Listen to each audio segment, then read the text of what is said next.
Bueno, vamos a hacer una presentación rápida, yo voy a hacer una cortita y luego entrará el doctor Verdugo.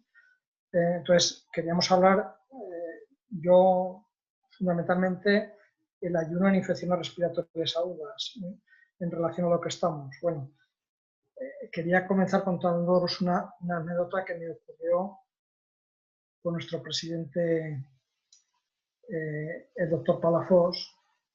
En San Sebastián había una reunión de otorrino y nos entrevistaba un programa de radio. Y le dijo el de la radio, pues bueno, una gripe normalmente se cura en 15 días si vas al médico y se cura sola en otros 15 o en 2 semanas sin hacer nada, ¿no? Y entonces el doctor Palafox muy agudo le respondió, sí, se cura sola si le dejas. Entonces, de acuerdo de esa anécdota perfectamente, porque hoy en día es fundamental que cuando el cuerpo está empezando a curarse y tiene toda una reacción natural para curarse, realmente lo que tienes que hacer es dejarle. Y si no le dejas, se puede complicar mucho. Y entonces él le dio esa respuesta súper ingeniosa, como diciendo, normalmente en la sociedad de hoy no se le deja. Es decir, al que se pone malo, se le da el paracetamol, se le impide descansar y se le manda a trabajar. Y si no se le manda a trabajar, se va al fútbol. Es decir, se va bien cargado, aparentemente asintomático porque se le baja la fiebre, pero va a ir contaminando a todos. Y realmente no se va a curar porque no se le deja.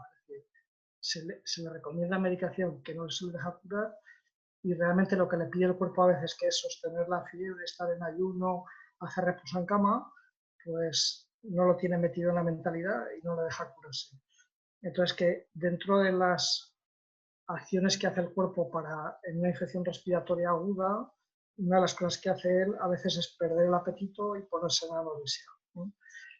Y lo que vamos a hablar, si es anorexia, en muchas de estas infecciones agudas que aparecen a veces con fiebre, con sintomatología de cansancio y con la anorexia, si les favorece o no, ¿no? Y esto era un poco lo que quería traeros a cuento. Os iba a comentar de que en general la respuesta que hace el organismo a veces es suficiente y es una respuesta muy inteligente si la estudiamos. Luego os voy a hablar de cómo favorece el ayuno en epidemias, contándoos historias de Carton y Crózaga, que eran 2 ejemplos que había. Os voy a hablar también de lo que he encontrado en 3 libros actuales sobre el ayuno y algunas referencias bibliográficas. Entonces paso a contaros esto. ¿Cómo le doy para que siga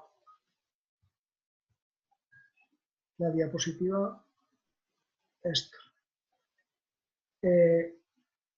Os iba a contar de que en general cuando tenemos una infección respiratoria, la gran capacidad que tiene nuestro cuerpo de responder en una infección respiratoria, ¿no?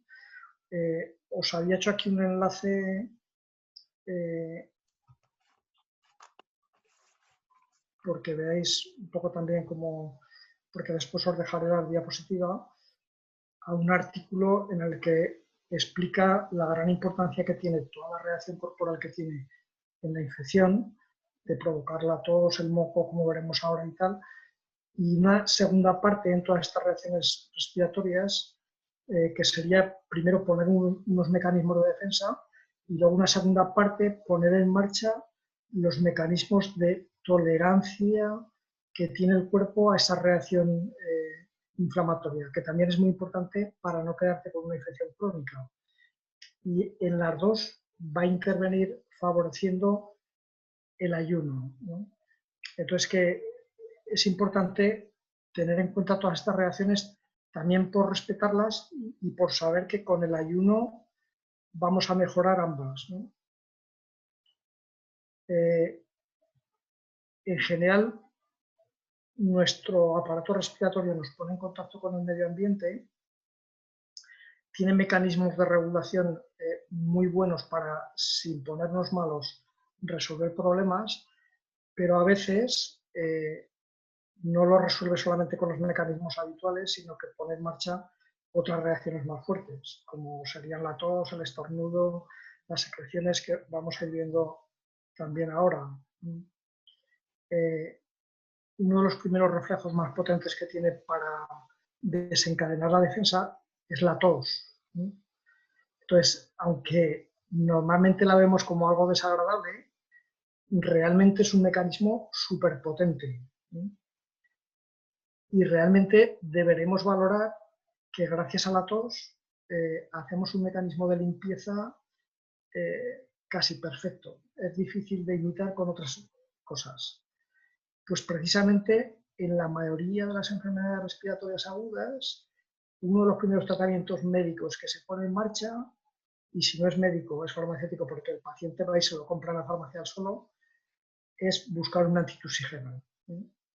Entonces, la recomendación desde el punto de vista de medicina turista sería déjate toser o tose todo lo que puedas. Si vas a contaminar a alguien, ponte la mascarilla o ponte algo para toser en otra dirección, pero no dejes de toser.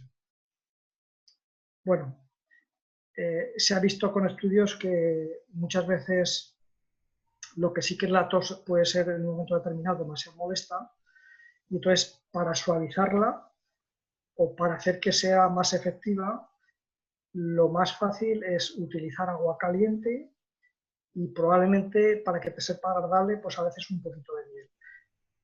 No hay ningún antitusigeno ni ningún medicamento que se precie que tenga mejor coste-efectividad que el agua caliente y la miel. Aquí os dejo distintos trabajos que se han hecho comparando el agua caliente con la miel para que veáis que tiene muy poca diferencia. El agua caliente con la miel podría entrar dentro de una especie de ayuno que hagamos también como terapia. Otra de las reacciones que tiene el cuerpo es provocar moco. Entonces, a veces también empleamos para quitar moco o hacemos medicación que quite el moco. En realidad lo que tenemos que hacer es favorecer esa secreción del moco.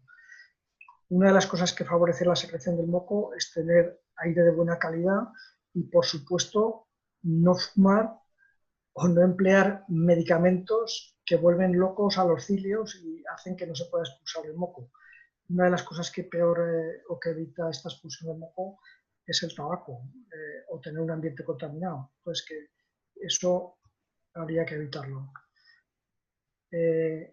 Otras veces metemos a veces inhalaciones de dióxido de nitrógeno.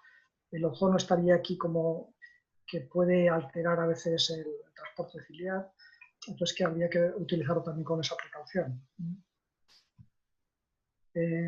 Otra producción que va a producir también las vías respiratorias son lisocimas, con propiedades bactericidas, inmunoglobulinas de tipo A, que controlan a la mayoría de las infecciones, no solo bacterianas, sino víricas también. La alfa-1-trisina, que tiene acción inhibidora de cimas bacterianos, y que también el utilizar tabaco o ambientes que estén contaminados la anulan. Otra de las sustancias que producimos, sobre todo en las infecciones víricas, porque los virus estimulan esa producción, es el interferón. El interferón, una de las cosas que hace es ponerse entre célula y célula e impedir que la infección respiratoria vaya adelante. Todos estos mecanismos os los estoy comentando porque en el momento que entramos en anorexia o entramos en ayuno, todos estos mecanismos se favorecen, ¿no? Entonces es muy importante a veces mantener la anorexia durante el ayuno.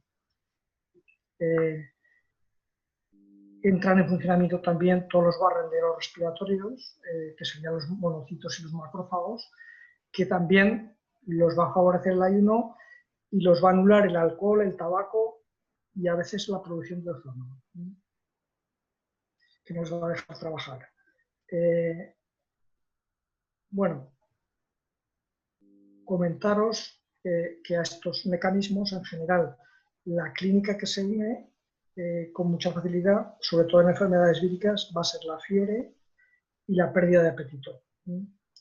Entonces, la idea de presentar aquí es de que vamos a favorecer los mecanismos que tiene el cuerpo y entonces entre esos mecanismos el facilitar la fiebre y el facilitar la anorexia o la pérdida de apetito.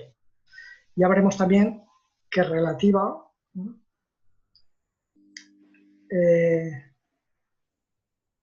la pregunta es eso, si la fiebre y la anorexia son amigos durante una enfermedad crítica, el resfriado común o la gripe. Aquí os he cogido un trabajo que hay en el que se hace esta misma pregunta, hace una revisión de todos los trabajos que hay comparando cuando se ha respetado la fiebre y la anorexia y la gran efectividad que tienen en curar la enfermedad respiratoria aguda cuando realmente se respetan estos trabajos.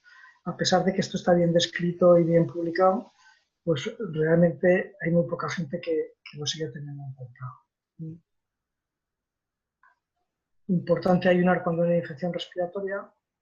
Bueno, aquí quería comentaros esto de Carton en el libro de Schleiner, no sé si se ve, este es el libro de Schleiner, el método científico, no sé si se ve porque se ve la pantalla igual al revés del libro, pero yo creo que este libro lo conocéis, el método natural en medicina. Y entonces comenta dos artículos en los que habla del tratamiento de la infección aguda y pone dos ejemplos de gripe que había tenido, uno de gripe y otro una complicación de una niña después de pasar una rubeola, ¿no? Y entonces comenta de que es importante respetar el ayuno, pero dice que, bueno, que habían ellos trabajado en la epidemia de gripe del 18, les había tocado estar dentro de un hospital y que se le habían recuperado la mayoría de los enfermos, pero pone dos enfermos que tenía que eran una pareja y que eran los dos alcohólicos, ¿no? Y entonces que el marido se les murió y la mujer estaba muy malita y de repente no le apetecía beber, no le apetecía tomar nada durante el ayuno, ni los caldos de verdura que le daban, ni las infusiones. Y que en la historia se notan que era alcohólica y entonces que le ofrecen vino. Dicen, bueno, pues, como no quiere beber nada, le damos vino. Entonces que gracias al vino empezó a beber vino, se rehidrató y al rato ya en lugar de vino le apetecía el agua y pudo seguir, ¿no? Y entonces esto lo hice en contradicción a que es importante a veces ver lo que le apetece al paciente, ¿eh? Luego pone el otro ejemplo también de la niña después de que había tenido la viruela, que ellos la tenían en ayuno, caldo de verdura, pero en un momento determinado también no les entraba la bebida y entonces a la niña, que era de una zona de eso, ella dice que le apetecería para tomar patatas, queso y champán. Y entonces dice, y le dimos, teniendo fiebre, le dimos un poquito de queso, patata y champán y fue lo que le sentó bien.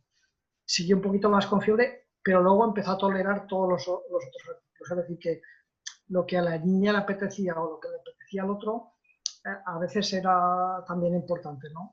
Este ejemplo os lo he traído porque a veces pensamos como médicos, bueno, el uno piensa que hay que alimentar la fiebre, el otro que hay que poner en ayuno, el otro que... Y a veces se nos va el no preguntarle al paciente, ¿no? Y que a veces lo importante es lo que el paciente también te dice y lo que a él le sienta bien, porque de repente su mente, su cerebro está para que a veces una cosa te diga él, pues eso me apetece y realmente ves que le sienta bien. Entonces, aparte de lo que nosotros pensemos, pues es interesante también tener en cuenta al paciente en este forma de ayuno o no ayuno o que le das en esta enfermedad aguda, ¿no? Bueno, otros artículos interesantes que os traía aquí era en relación a enfermedades también respiratorias y problemas de ayuno, un trabajo de Vida Urraza que presentamos aquí en Zaragoza, que estaba hablando sobre enfermedades dermatológicas, pero contó anécdotas de su padre, que haciendo ayunos en epidemias de tifus le habían recuperado prácticamente todos los pacientes, ¿no? Luego, os traía una anécdota porque revisando los libros de ayuno que os quería hacer revisar, que este también lo conocéis todos, es de Michel Sen, de Curar con la Naturaleza, y entonces hace una referencia a que a esta bibliografía que os he traído aquí, los efectos opuestos que tiene el metabolismo de la ayuna en la tolerancia de la inflamación bacteriana o viral, ¿no? Entonces, que se han dado cuenta de que a la mayoría de las enfermedades bacterianas inflamatorias agudas les va muy bien el ayuno, pero en las enfermedades víricas, estos lo hicieron sobre todo en pruebas con ratones, que en las enfermedades víricas, si estaba solamente ayuno y en un metabolismo de acetona, a veces había una mala reacción también en ratones. Este estudio fue en ratones. Pero cuando les alimentabas con un poquito de zumo de fruta, un poquito de caldo de verdura, lo que sería el ayuno de tipo Buchinger, que entonces la reacción en enfermedades víricas era mucho mejor también en animales. Es decir, que un poquito de comida les iba mejor que no solamente el ayuno total, mientras que en las bacterianas el ayuno total iba mejor. Bueno, os quería también comentar los otros dos libros del ayuno que os decía de comentar. Uno es el de Walter Longo, La dieta de la longevidad, y el otro es el de Wilhelmí de Toledo, El arte del ayuno.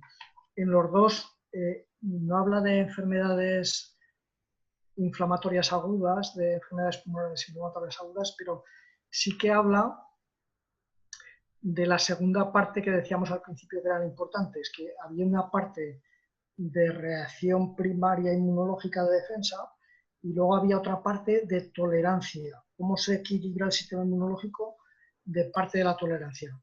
Y entonces en estos dos libros lo que hablan es de la gran importancia que tiene el ayuno en reequilibrarse después de la parte de tolerancia que tiene la reacción inmunitaria que has producido en la enfermedad. Si esa reacción inmunitaria no se equilibra bien, lo que se hace es que hay reacciones de autoinmunidad y te puedes quedar después de eso con una alergia, o con una reacción inflamatoria o con una reacción crónica inflamatoria que se va a quedar peor, ¿no? Entonces, que estabilizar el sistema inmunológico en la parte segunda después de una reacción es muy importante y en eso colabora el ayuno. Bueno, otro artículo interesante que había sacado es el ayuno aumenta la capacidad defensiva en todos los aspectos. Este artículo lo escribió Murray estudiando a gente en 1975 que estaban en hambruna, habían tenido problemas de hambruna y desde su población tuvieron que caminar a refugios, ¿no? Entonces, mientras estaban en ayuno, es decir, todavía tenían reservas, todavía su cuerpo no había quemado toda la grasa que tenían, entonces estaban realmente en ayuno. Y entonces tenían muy pocos casos de tuberculosis, de paludismo y de brucelosis. Curiosamente, cuando llegaron al campamento, les dieron comida, no la suficiente tampoco, pero ya no estaban en ayuno. Y luego estaban, claro, algunos ya no estaban en ayuno, sino que estaban muriéndose de hambre, ¿no? Con problemas de hambre, pero algunos aún comiendo después tenían más casos de tuberculosis, de paludismo y de brucelosis. Entonces, ellos lo que constataron era de que mientras el cuerpo estaba todavía viviendo en las reservas y normalmente haciendo ejercicio, que parece que eso les defendía de padecer tuberculosis, paludismo y brucelosis. Y luego se daba todo lo contrario. Bueno, otra cosa curiosa que contaros, bueno, este americano también, a personal militar sometido a 10 días de ayuno, que les mejoraba su sistema inmunológico. Yo, leyendo este artículo, dudaba mucho porque a este personal militar, algunos lo hacían voluntario porque se les habían explicado, pero otros no era voluntario. Es decir, era porque lo mandaba el coronel o el general. Y entonces cuando no se hace el ayuno voluntario, a veces los mecanismos de reacción no son iguales en el ayuno. Pero a pesar de todo eso, se estimularon todos los mecanismos inmunitarios a través del ayuno.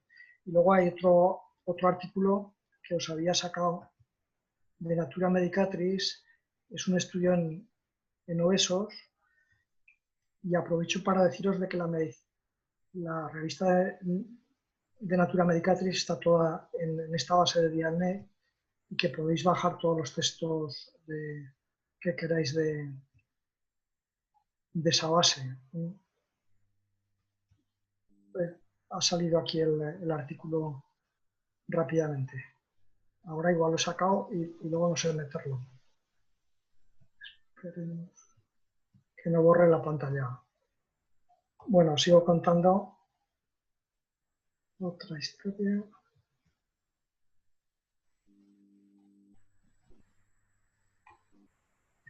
Este es el artículo que os había puesto.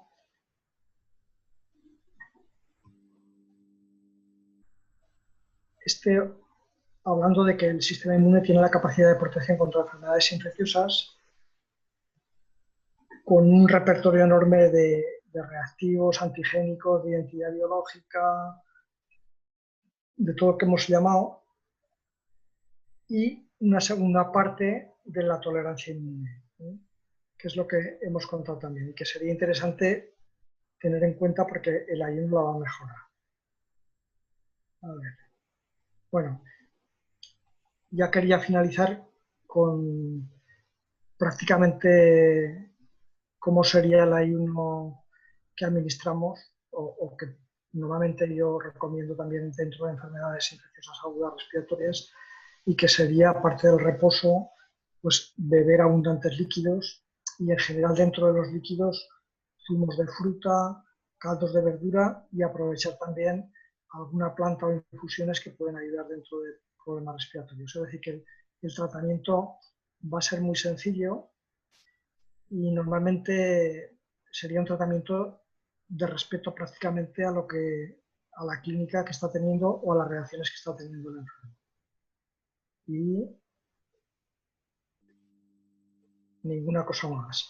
Bueno, aprovechando que sigue siendo ayuno también, os he traído esto porque la inhalación del vapor de agua, beber líquidos calientes, que son cosas sencillas que a veces se hacen mientras te estás bebiendo la infusión o el agua caliente, que alguno ha dudado sobre si eso habría que hacerlo o no en enfermedades respiratorias. Entonces decir que las reacciones que hizo la Cochrane, distintos estudios que se han hecho, que realmente los vapores de agua caliente van bien en las enfermedades respiratorias virales agudas, ¿no?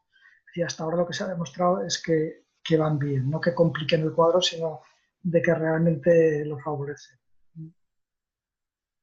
Más cosas, ninguna cosa más. Y con esto acabo y doy paso a que el doctor Verdú nos cuente también su experiencia y su relación con el ayuno.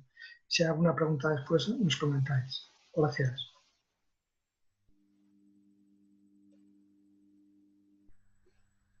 El Ángel está atento con las manos. Gracias, Pablo. Vale. Ahora,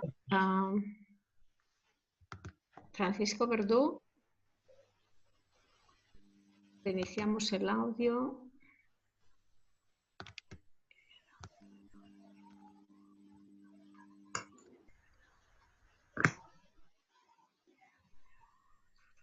Espera. Déjame.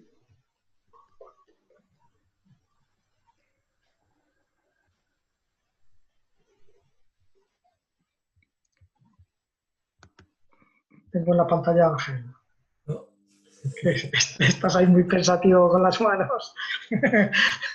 Contento. Aprendiendo siempre. Bueno, buenas tardes, doctor Francisco Verdú. Hola, ¿se oye bien? Sí, se oye muy bien. Y Perfecto. gracias también por aportar tu experiencia al tema de los ayunos terapéuticos y que nos puedas compartir también tu experiencia en la comunidad de Betania.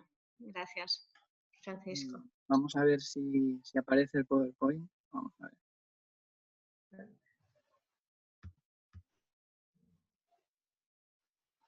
Muy bien. Vamos a ver. Lo tienes ahí. Espérate porque ahora no... Ahora. Sí, lo tienes, sí. Sí. Ya. Bueno, pues vamos a... Primero os voy a hablar un poco de por qué me interesé yo en el ayuno desde hace muchísimos años. Prácticamente yo me interesé en el ayuno hace casi medio siglo, que se dice pronto, ¿eh? Yo era jovencito y entonces en uno de los libros de medicina natural, de los pocos libros que hace 50 años habían en las librerías, pues tuve noticias del doctor Nikolayev en Rusia.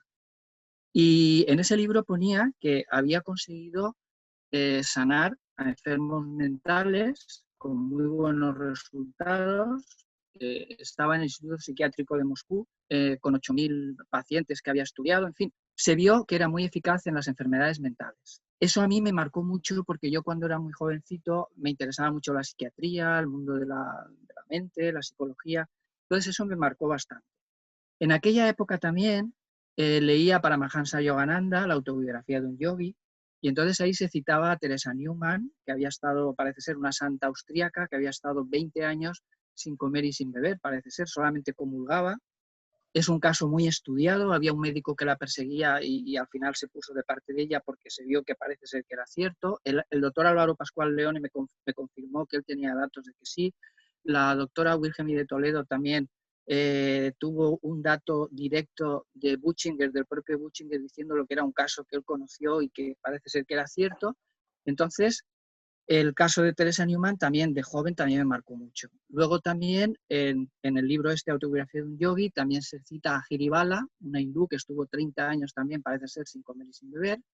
Y claro, eso pues se te queda en el inconsciente de una persona joven y ya me marcó pues durante mucho tiempo. Luego os contaré un poco más la historia que vino después.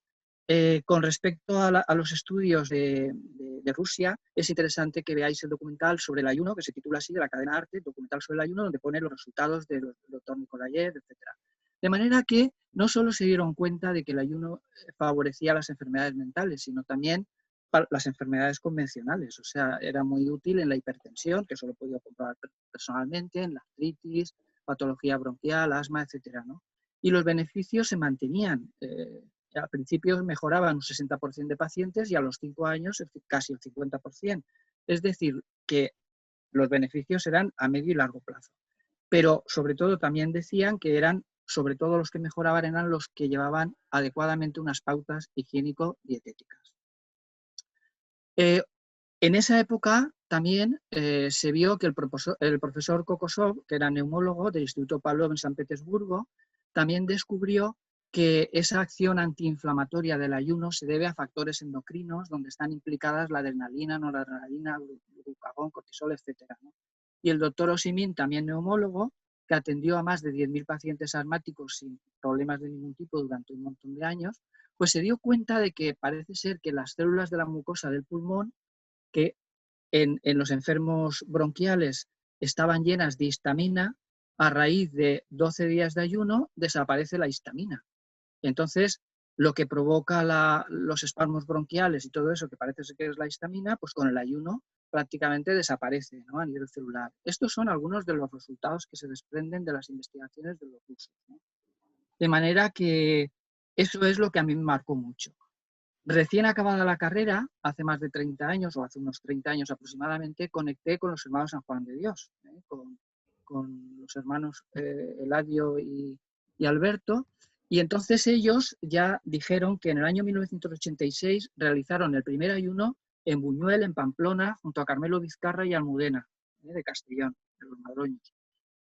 En 1987 ya trabajaron con movimientos pacifistas, realizaron ayunos reivindicalistas, supervisándolos, gente de estos que hacían 40 días de ayuno, en fin, y ellos ya empezaron a coger un poquito de experiencia en ese tipo de ayunos. Y después ellos estaban en Terriente, se vinieron a Valencia y ahí es donde ya se dedicaron prácticamente a los ayunos, en donde yo entré a colaborar con ellos como el médico de los ayunos. De manera que al final ya pues se quedó este proyecto en Segart, muy cerca de Sagunto, en Valencia, Y ahí es donde está el grupo Bethsaida, que todavía se siguen haciendo ayunos. Estamos pues unos 30 años aproximadamente. Aquí está el hermano Alberto a la derecha, que desgraciadamente falleció en un accidente de coche hace unos años. En medio está Antonia, que todavía está por ahí peleando, tiene ya mucha edad, pero está al frente todavía de los zumos, de las infusiones y todo eso. Y nada, es un poquito para que veáis un poco la historia, ¿no? El ayuno, en la época en que ellos estaban, que eran grandes especialistas en ayuno, ellos eran fisios, eran técnicos sanitarios, en fin, sabían bastante de medicina. Yo me sentía muy seguro, éramos un equipo muy compacto y se hacían incluso muchas veces de agua. Durante muchísimos años han hecho ayunos de agua. Tengo que decir que los ayunos de agua dan una sintomatología mucho más evidente que el ayuno Buchinger. En el ayuno Buchinger prácticamente no hay casi ningún síntoma raro, ¿no? Entonces, en la época de ellos se hacían muchísimos ayunos con agua. Ahora ya tendemos más a hacerlo tipo Buchinger, salvo alguna excepción. Las actividades normales, pues control médico, estiramientos, en fin, charlas, pues eso es lo que hacíamos, igual que en los cursos que se han hecho por la Asociación Española de Médicos Naturistas, bianuales, donde participó el doctor Rómulo, en fin, García Chacón, en fin, todo el equipo que nos dedicamos también a hacer los ayunos bianuales. Los controles clínicos pues son los normales, o sea, el peso, tensión arterial. Tengo que decir que el ayuno para bajar la tensión es de lo mejor que hay, porque es que no conozco ningún caso donde haya ocurrido al revés, que se produzca hipertensión con el ayuno. O sea, todos los que vienen hipertensos con sus medicaciones y todo, muchas veces se la tienen que dejar unos días porque si no les baja la tensión demasiado, ¿eh? Entonces, concretamente en el problema de la tensión va muy bien. A mí lo que más me preocupa es el pulso. El pulso sí, porque a veces se acelera bastante y entonces hay que dar algo de, o bien de sirope, o en fin, algún zumo o algo para que el pulso se normalice. La temperatura, en fin, la observación, la lengua, etc., ¿no? Para entrar en el ayuno se hace una dieta preparatoria siguiendo los criterios higienistas, porque los hermanos estaban muy marcados por Carmelo Vizcarra, por Almudena, que son higienistas, pero siempre, claro, dentro de una dieta vegetariana como mínimo, ¿eh? Entonces hay unos días de régimen asociado, otro celulósico, en fin. Y luego la salida se hace igual que la entrada, ¿eh? El proceso dura unos 20-25 días aproximadamente. Dentro del ayuno, lo que yo suelo explicar a los ayunantes para que sepan lo que están haciendo son las 3 fases del ayuno. Primero tenemos una primera fase de consumo principal de hidratos de carbono. Tenemos medio kilo de glucosa en el hígado, más o menos en forma de glucógeno, y eso tarda en consumirse un día y medio aproximadamente. En la segunda fase es el consumo de grasas, ocurre al segundo día aproximadamente del ayuno y esa fase ya dura muchísimo tiempo, dura unos 30, 35, 40 días, en fin, hay gente que ha hecho más de 40 días de ayuno y dura mucho tiempo. Y la tercera fase, que es la que hay que procurar no entrar en ningún caso, es la fase de consumo grave de proteínas, es a partir de los 40, 45 días, entonces ahí no tenemos prácticamente casi ningún caso, excepto un caso que yo conocía, que era un coordinador, un monitor de los ayunos, que sí que hizo ayunos de 40 días y con mucho éxito y sin grandes problemas de ningún tipo. Bien, dentro de la fisiopatología, los principios inmediatos, que son los que describen las 3 fases del ayuno, lo que hay que tener claro es que se consumen las grasas y cuando uno ayuna, pues si hay grasa acumulada, el organismo va a tirar mano de esa grasa acumulada, por eso se pierde peso. Entonces, aunque sea un ayuno Buchinger de 4 o 5 días, pues se suele perder peso. Y a mí lo que más me interesa es el tema de las proteínas, porque el tema de las proteínas generalmente no se le da mucha importancia ni siquiera en la alimentación actual, en nutrición. Y las proteínas, como demostraron los doctores Ben de la Universidad de Frankfurt, y en cierto modo también los inmunólogos, pues se sabe que se acumulan en forma de colágeno, de inmunocomplejos, y precisamente se acumulan en el mismo sitio donde se acumula el colesterol, es decir, en la membrana basal de los vasos. Cuando esto ocurre, que estas proteínas se acumulan en la membrana basal de los vasos, pues, y también en la piel, entonces los doctores Ben se dieron cuenta de que cuando las proteínas se almacenan debajo de la piel en forma de colágeno, pues es como se ve en esta imagen, por ejemplo. Y luego con animales se han hecho experimentos y se ha visto que cuando se les somete a un animal, como el conejo, por ejemplo, a unos días de ayuno, esas moléculas proteicas que están almacenadas en forma de colágeno, pues van desapareciendo. Es decir, que el organismo tira mano de ese acúmulo de proteínas que se produce o bien debajo de la piel o bien en otros lugares como la membrana basal, quizás de los vasos. Aquí tenemos un esquema muy simple que yo lo hice en un artículo que publiqué en el año 86 aproximadamente, hace más de 30 años, en donde explico un poco este mecanismo. Entonces, la membrana basal de los vasos, a nivel generalizado en todo el organismo, es un espacio virtual que hay en el borde de los capilares, ¿no? Y ahí es donde se acumula el colesterol, los inmunocomplejos, el colágeno, y todo eso va a hacer que se obstruya la membrana capilar. Cuando la membrana capilar se obstruye, ¿qué ocurre? Que la glucosa no puede salir, y si la glucosa no puede salir, ¿cómo se llama eso? Diabetes tipo 2 del adulto. Los niños no tienen ese tipo de diabetes, es muy raro. Tienen la diabetes tipo 1, pero no la tipo 2. El oxígeno tampoco puede salir, la glucosa. ¿Qué es lo que va a hacer el organismo para que esto pueda pasar a los tejidos adyacentes? Pues aumentar la presión central. Y por eso en el ayuno, cuando no se come, pues entonces el corazón trata de suplir la necesidad de glucosa aumentando el latido cardíaco. Y por eso aumenta la frecuencia cardíaca. No la presión de la sangre, aumenta el latido cardíaco, la frecuencia cardíaca. De manera que esto es un poco lo que ocurre según las teorías de los doctores Venn y según la inmunología. Hay dos tipos de inmunidad, eso ya lo sabéis, la celular, la humoral, es la de los anticuerpos. Y en ese trabajo ya hablé de lo que era la enfermedad del suero aguda y la enfermedad del suero crónica. La enfermedad del suero aguda es lo que ocurre cuando uno va a una mariscada y si el marisco no está en buenas condiciones, pues las proteínas del marisco pueden generar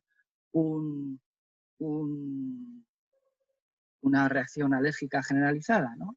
Y hay gente que incluso ha fallecido por eso, ¿no? Eso es lo que se conoce con el nombre de enfermedad del suero aguda. Eso es el equivalente en los animales cuando se inyecta suero de un animal de una especie a otra, se conoce con el nombre de fenómeno de Artus. El equivalente del fenómeno de Artus en el ser humano es la enfermedad del suero aguda. Pero a mí la que más me interesa, en relación con el ayuno también, es la enfermedad del suero crónica. La enfermedad del suero crónica la define la inmunología y dice que se puede provocar mediante la inyección diaria, es decir, por el consumo diario de cantidades considerables de proteína extraña, y que las consecuencias de eso son la glomerulopatía, por ejemplo, que es la manifestación más importante de la enfermedad del suero crónica. Se caracteriza por una neumonía intersticial, que es a lo que vamos, que a la histología presenta un engrosamiento de la pared de los capilares alveolares y proliferación del endotelio.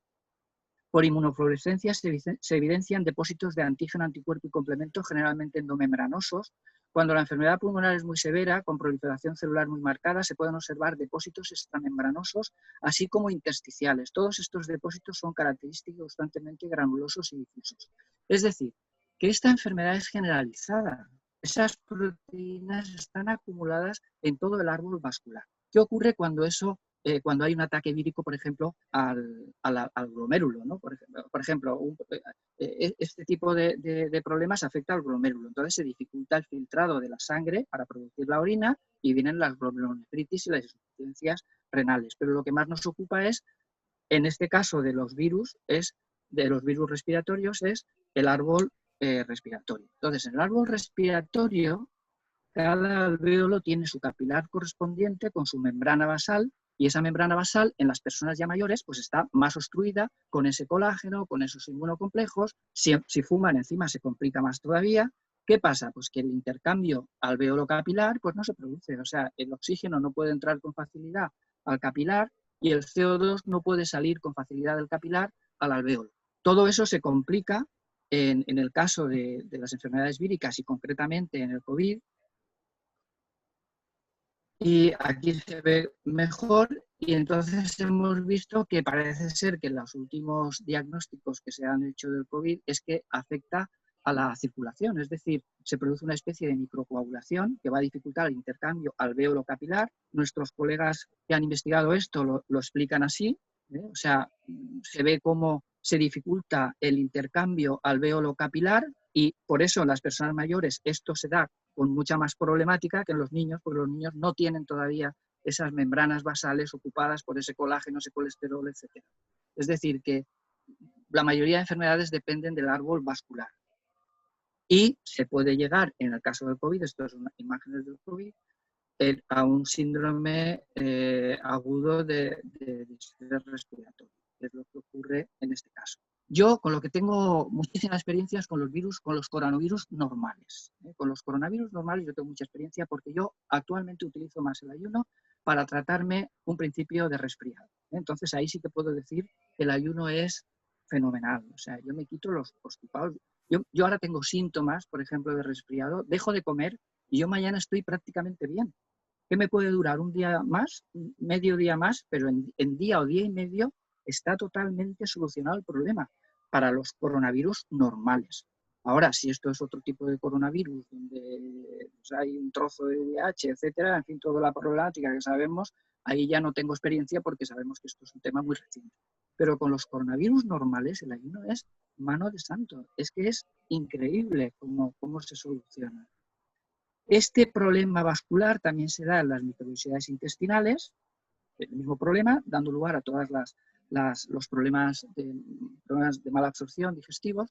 Y en el trabajo que hicimos el doctor Rafael Torres y yo mismo hace unos años, pues ahí pudimos comprobar que disminuía la PCR, que disminuía la PCR. Aquí lo vemos perfectamente, que prácticamente la PCR desaparece, o sea, llega prácticamente a desaparecer casi. ¿Y qué es la PCR? Es un índice inflamatorio generalizado, es decir, que si la PCR prácticamente desaparece, quiere decir que el organismo se desinflama con el ayuno. Yo creo que este es el resultado más interesante, que hay otros, ¿no? Pero sobre todo ese descenso de la PCR creo que es clave para entender un poco el mecanismo antiinflamatorio del ayuno.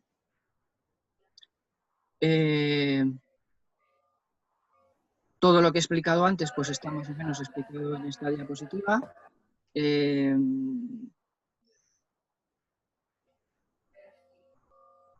Es decir, que el ayuno lo que va a hacer es una especie de inventario, de limpieza del organismo, lo va a desinflamar.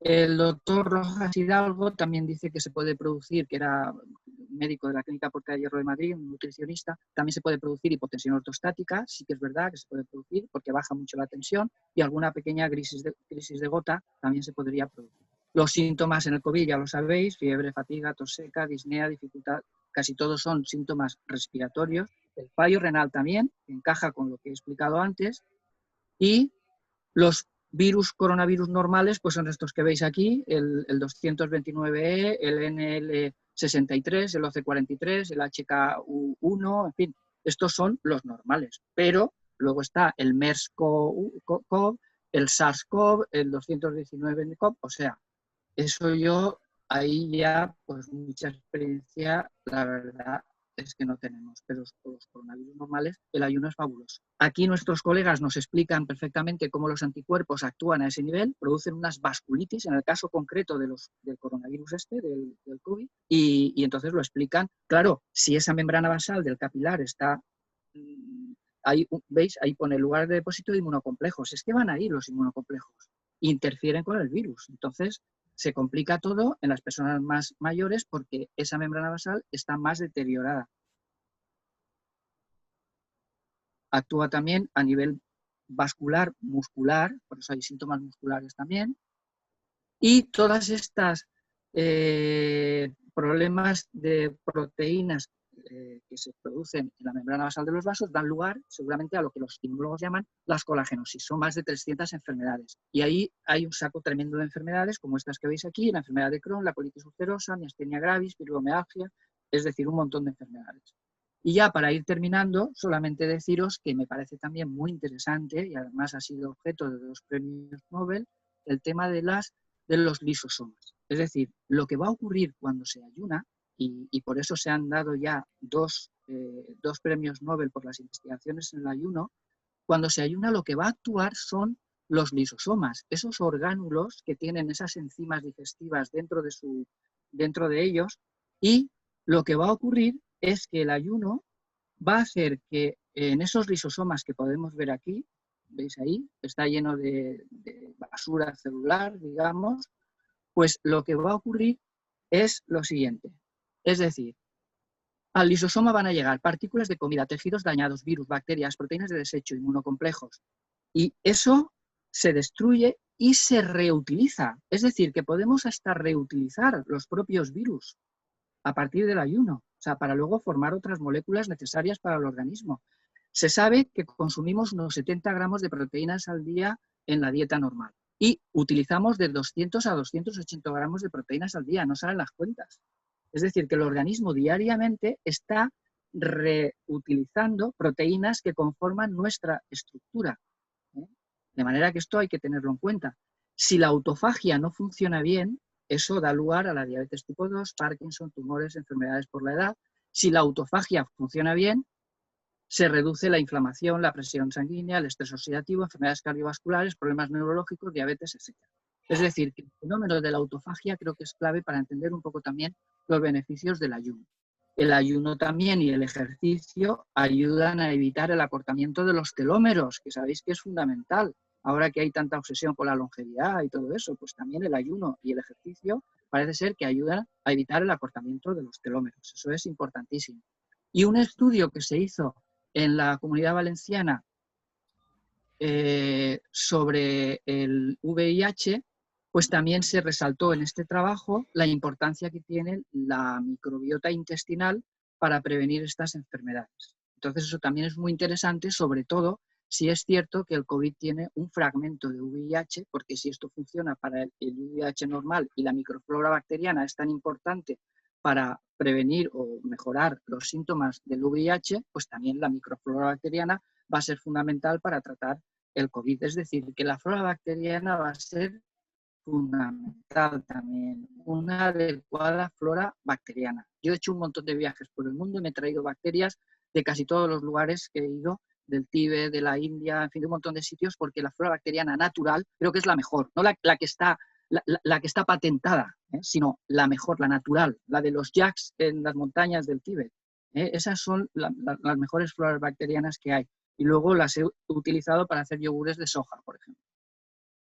Y ya para acabar, pues decir que esto hay que enfocarlo desde una perspectiva integral. Hoy día el doctor Rómulo pues ya nos ha hablado, por ejemplo, de la psiconeuroinmunoendocrinología y es así como tenemos que enfrentar estos problemas, ¿no? También todo está unido y sobre todo esta gráfica que veis aquí, que es el efecto placebo es fundamental. Se ha demostrado, esta es la gráfica con la que se tienen que enfrentar las multinacionales farmacéuticas. Si yo quiero sacar un fármaco que me elimine el dolor de cabeza, sus efectos tienen que ser superiores a un 61,9%, si no es placebo.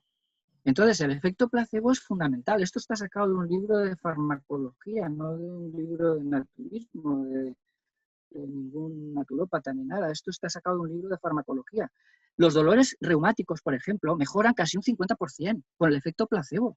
Esto habría que potenciarlo, pero no lo digo lo de efecto placebo solo por la importancia del efecto placebo, sino ya para acabar lo que es el efecto nocebo. Si el efecto placebo es tan evidente y tan claro, el efecto nocebo es igual de evidente, por lo menos. Si el efecto nocebo es igual de evidente, comprenderemos ya, para terminar, lo que le ocurrió a un médico de un hospital cuando una paciente oyó lo que decía el médico jefe, decía, un típico caso de TS. La paciente, ¿qué es lo que hizo? Dijo, madre mía, un típico caso de TS de situación terminal. La paciente interpretó eso como que era una situación terminal. Empezó a empeorar y por la noche falleció. Cuando fue a verla al médico al hospital había fallecido. Se había creído que estaba en una situación terminal por la equivocación que ella misma se creó, ¿no? De manera que el efecto placebo responde a expectativas positivas, el efecto nocebo a expectativas negativas, y yo creo que en este problema del COVID el miedo ha sido una pieza fundamental para complicar todo como se ha complicado. El miedo por parte de los pacientes, de los profesionales, de toda la sociedad. Y todavía hay gente, yo tengo amigas que todavía no salen de casa. Tengo una que lleva más de 3 meses sin salir de casa por el miedo que tienes. ¿Entendéis? O sea que el miedo yo creo que es el tema fundamental también dentro del enfoque de este problema. Y nada más. Y acabar, simplemente esto es un resumen del COVID concretamente, donde ponen que el pánico y el miedo pues, ha sido un factor fundamental dentro de toda esta problemática. Y ya para terminar, unas palabritas ya con esta imagen de Prahlad Jani, que tuve la suerte de conocerle personalmente en la India. Se cree que ha vivido sin comer 85 años o más, desde los 11 años dejó de comer, más de 85 años seguramente. Y yo le conocí cuando iba a cumplir los 90 años y desgraciadamente falleció el pasado 26 de mayo, falleció en la India. O sea, que desencarnó hace unos pocos días. Entonces quiero, pues en homenaje a él, acabar con esta imagen de Prahlad Jani, que creo que es un personaje fundamental, un santo fundamental en la India, y que la ciencia debería de preocuparse e investigarlo muchísimo más, no solamente en la India, sino pues ver a ver cómo se puede entender este fenómeno. Y nada más, espero que os haya sido útil. Luego en las preguntas, si queréis, pues ya podemos pasar a otros temas. Muchas gracias Pablo, muchas gracias Francisco por explicarnos el efecto del ayuno sobre la modulación del sistema inmune y al mismo tiempo también su protagonismo sobre los lisosomas. Y ahora abrimos a las preguntas.